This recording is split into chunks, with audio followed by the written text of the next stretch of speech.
ও Medina তোমায় ভুলতে পারি না, বলেন ও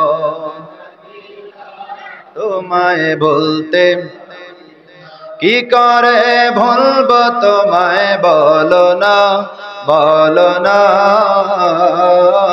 তোমার বুকে শুয়ে আছেন যেই জনা, যাকে সৃষ্টি না করিলে আমার রব্বানা কিছুই সৃষ্টি করত না। বলেন যাকে সৃষ্টি না করিলে আমার রব্বানা কিছুই সৃষ্টি করত না। বলেন ও মদিনা তোমায় ভুলতে না, বলো ও মদিনা তোমায়। যে জন গৌসল আজম সে জন বাগদাদ ওয়ালা, যে জন গৌসল আজম সে জন বাগদাদ ওয়ালা।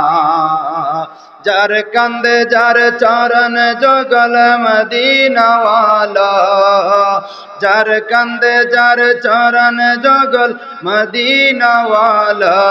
যে জন গৌসল আজম সে জন বাগদাদ ওয়ালা, যে জন গৌসল আজম সে জন বাগদাদ ওয়ালা।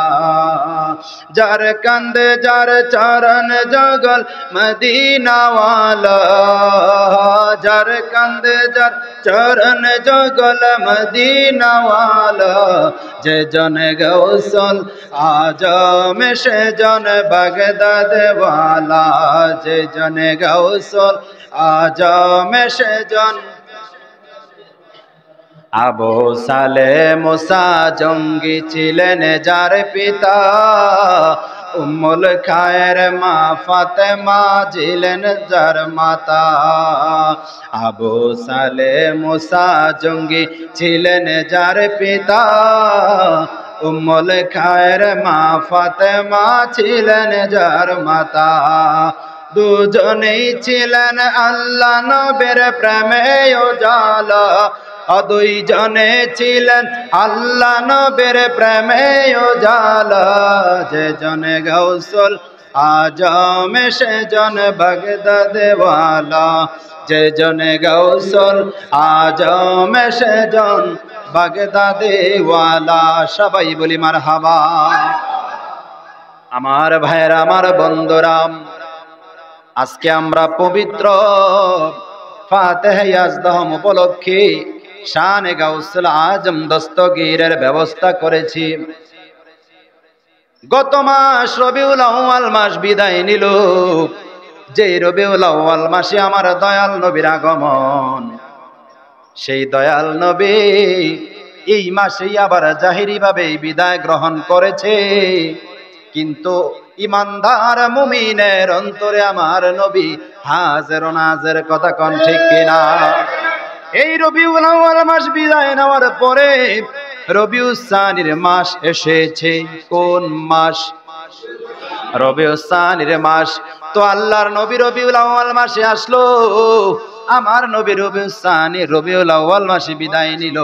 কিন্তু আমার গাউসে পাক আব্দুল কাদের জিলানী রাদিয়াল্লাহু তাআলা আনহু তিনি রবিউস সানি মাসে বিদায় নিয়েছে 11 রবিউস সানিতে, কিন্তু দুনিয়ার জমিনে আগমন করেছে রমজানুল মুবারকের প্রথম তারিখে। সুবহানাল্লাহ। আমার ভাইয়েরা, এই ফাতিহা ইয়াজদাহম, ফাতিহা মানে স্মরণ করা, পাঠ করা। ইয়াজদাহম মানে 11। এই ফাতিহা ইয়াজদাহম শব্দটা ফার্সি শব্দ। কোন শব্দ? ফার্সি শব্দ। তো ফাতিহা ইয়াজদাহম আব্দুল কাদের জিলানীর স্মরণে আমরা 11 তারিখ আমরা আলোচনার ব্যবস্থা করি, ফাতিহা স্মরণ করি। তো আজকে যে আমরা এখানে উপস্থিত হলাম, রাজাপুরা দরবার শরীফের একটা আত্মশুদ্ধিমূলক অরাজনৈতিক সংগঠন আছে, হুসাইনিয়া কমিটি বাংলাদেশ এবং হুসাইনিয়া যুব কমিটি বাংলাদেশ। কথা কোন ঠিক কিনা? হুসাইনিয়া কমিটি বাংলাদেশ এবং হুসাইনিয়া যুব কমিটি বাংলাদেশের উদ্যোগে আজকের এই আয়োজনটা হলো কি, পীরানে পীর দস্তগীর মীর মুহিউদ্দিন আব্দুল কাদের জিলানী রাদিয়াল্লাহু তাআলা আনহুর স্মরণে আজকের এই আলোচনা। আমার এক ভাইকে দাওয়াত দিতে গেলাম, ভাই রাজাপুরা দরবারের পক্ষ থেকে একটা ফাতিহা ইয়াজদম মাহফিলের আয়োজন করছি, আপনার দাওয়াত। আমার ভাই উত্তর দেয়, ফাতিহা ইয়াজদম আবার মানে কি? ফাতিহা ইয়াজদম মানে কি? ভাই আমার সুন্নি, কিন্তু না জানার কারণে, না বোঝার কারণে, এই সমস্ত মজলিসে না বসার কারণে আমার ভাইটা বুঝতে পারে নাই যে ফাতিহা ইয়াজদম মানে কি। এটা আমাদের জানা দরকার আছে না নাই? দরকার আছে নি? আচ্ছা, এটা তো না আসে, আসে তো ফাতিহা ইয়াজদম এটা আমাদের জানা দরকার। তো এই কারণে আমার জানা দরকার, কারণ আমরা কাদরিয়া তরিকা আছি। কোন তরিকা আছি? কাদরিয়া তরিকা আছি। তরিকা চারটা, আউলি কেরামদের তরিকা হলো চারটা। কয়টা? চারটা। কাদরিয়া, চিস্তিয়া, নকশবন্দিয়া, মুজাদ্দিদিয়া, এই চারটা সিলসিলা হক। এই চারটা সিলসিলার মধ্যে সর্বশ্রেষ্ঠ সিলসিলা হলো কাদরিয়া সিলসিলা। সুবহানাল্লাহ। এই কাদরিয়া সিলসিলার একটা শাখা হইল রাজাপুরা দরবার শরীফ। রাজাপুরা দরবার শরীফের অরাজনৈতিক সংগঠন হুসাইনিয়া কমিটি বাংলাদেশ, হুসাইনিয়া যুব কমিটি বাংলাদেশ, এই যে একটা সংগঠন গঠন করা হলো, এই সংগঠনটা দুনিয়ার কোন ব্যক্তির নামে করা হয় নাই, দুনিয়ার কোন রাজনৈতিক নারায়ে তাকবীর, নারায়ে রিসালাত। তো আমার মূল বিষয় হলো হুসাইনিয়া এমন একজন ব্যক্তির নাম যারা হলো আল হাসাইন ওয়াল হুসাইন সাইয়্যিদা শাবাবে আহলিল জান্নাহ। হাসান হুসাইন হইল জান্নাতি যুবকদের সর্দার, ঠিক কিনা? কিসের সর্দার? জান্নাতি যুবকদের সর্দার। এই বাণী দুনিয়ার কোন মানুষ দেয় নাই, এই বাণী আমার দয়াল নবী দিয়েছেন। কে দিয়েছেন? দয়াল নবী দিয়েছেন। আল হাসান ওয়াল হুসাইন সাইয়্যিদা শাবাবে আহলিল জান্নাহ। আমার হাসান হুসাইন হইল জান্নাতি যুবকদের সর্দার।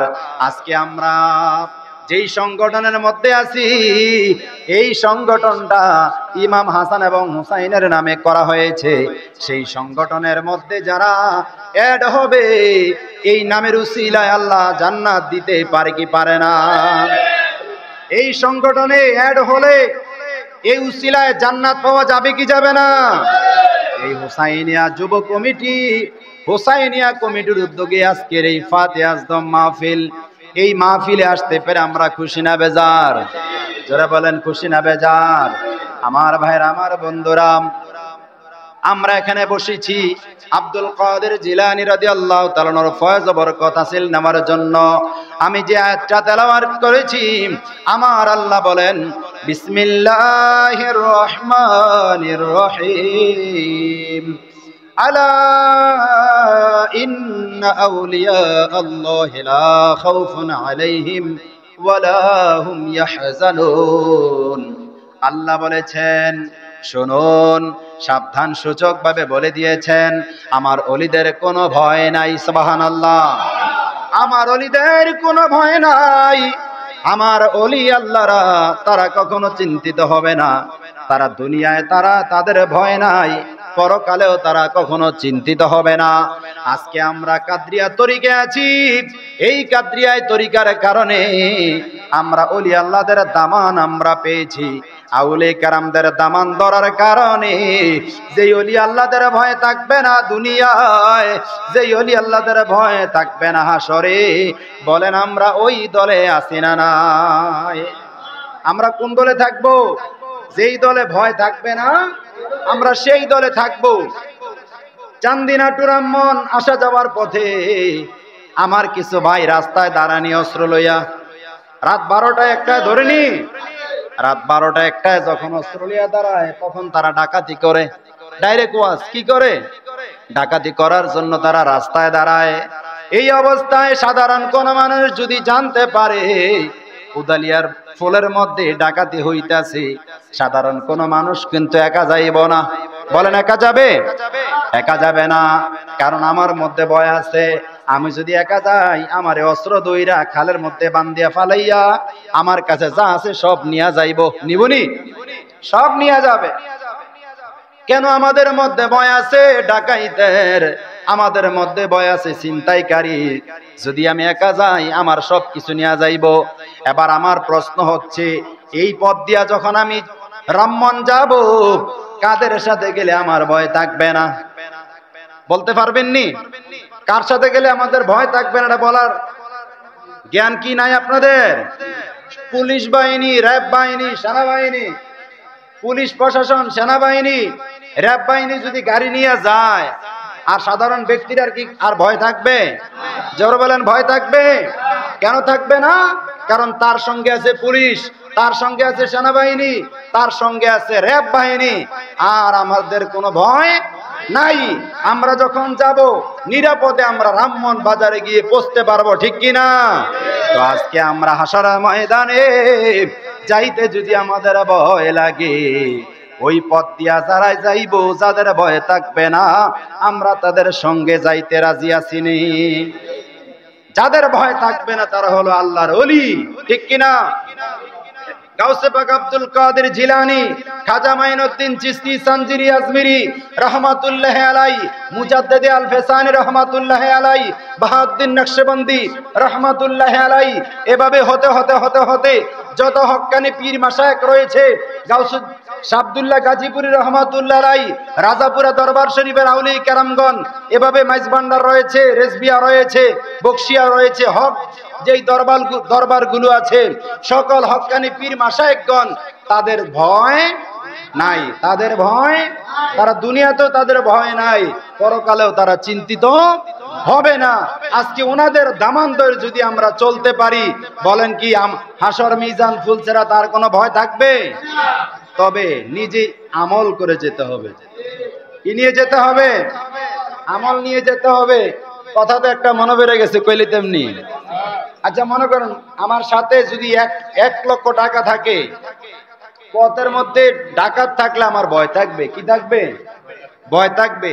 আর আমার সঙ্গে যদি মোবাইলও নাই, টাকাও নাই, কিচ্ছু নাই, জামাটা ছাড়া কিচ্ছু নাই, আমি তো ভয় কইরাও, ভাই আমার ভয় করে লাভ আছে? আর ডাকাইতে আমারে ধরছে, ভাই আমারে চেক কইরা যা আছে সব লয়ে জিগান, আমারে মাইরেন না। তো হেতে সব চেক করে যদি না পায়, মানুষ কি আর তার মেরে লইব? তার কি করবো? হ্যাঁ তারা থাকবো মুখ বান্ধিন না, আর এরে কি করবো? বান্ধিয়া ভালো রাখবো, তুই এনে বয়ে থাক, তুই গেলে আবার কইয়া দিবি, ঠিক কিনা? তাহলে সে কি করবো? তার ভয় থাকবে না, কারণ তার মধ্যে অর্থ সম্পদ কিচ্ছু নাই। তাহলে আমরা যে যাবো আউলিয়া কেরামের সাথে, ওলি আল্লাহদের দুনিয়াতেও ভয় নাই, পরকালে তারা চিন্তিত হবে না। তা আমরা যদি ওনাদের উসিলা দিয়ে আমল ছেড়ে দিই, লাভ হইব? হ্যাঁ লাভ হবে। কি করতে হবে? 5 ওয়াক্ত নামাজ পড়তে হবে। খালি নিজে সুন্নি সুন্নি আমরা নিজেরা দাবি করি, সুন্নি দাবি করে যদি আমলের পাল্লা হালকা হয়ে যায়, বদের পাল্লা যদি ভারী হয়ে যায়, ওলি আল্লাহর হাত ধরে লাভ হইব নি? ওলি আল্লাহর হাত ধরলে কোনো ফায়দা হবে না, যদি নিজের আমল নিজে ভারী না করেন। এই কারণে রাজাপুরা দরবারের পীর সাহেব হুজুর কেবলার নির্দেশ, হোসাইনিয়া যুব কমিটি, হোসাইনিয়া কমিটির মাধ্যমে সবাই এই কমিটিতে অ্যাড হবে। 5 ওয়াক্ত নামাজ, ইসলামী শরীয়তের যত বিধান রয়েছে, সকল বিধানগুলো আমরা পুঙ্খানুপুঙ্খভাবে এই আমলগুলো আমরা